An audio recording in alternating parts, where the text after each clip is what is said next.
پھر شیخ ابن باز رحمہ اللہ سے سوال ہوا کہ جو وضعی قوانین ہوتے ہیں خود بنائے جاتے ہیں ان کا کیا حکم ہے، کیا ان پر عمل کرنا جائز ہے،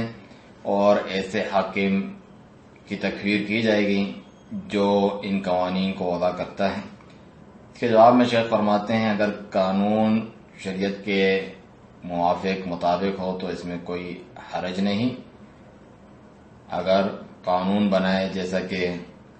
راستوں کے قانون ہوتے ہیں، ٹریفک کے قانون ہوتے ہیں، اور اس کے علاوہ جو دیگر اشیاء ہیں جو انہیں فائدہ پہنچاتی ہیں اس کے قوانین ہوتے ہیں، محکموں میں قانون ہوتے ہیں، شریعت کے مخالف نہ ہو، امور کو منتظم رکھنے کے لیے ان کی صحیح طور پر چلانے کے لیے ہوں تو اس میں کوئی حرج نہیں ہے، لیکن ایسے قوانین جو شریعت کے مخالف ہوں تو یہ صحیح نہیں ہے۔ اگر وہ قانون بناتا ہے، وضع کرتا ہے، مثال کے طور پہ کہ زانی پر حد نہیں لگائی جائے، نہ ہی چور پر حد لگائی جائے، نہ ہی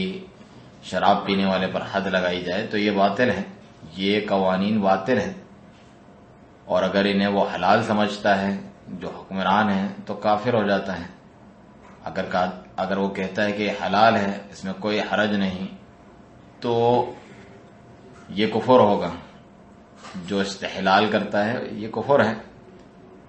جو اللہ تعالیٰ نے حرام قرار دیا اس کو حلال کہتا ہے تو یہ کفر ہے۔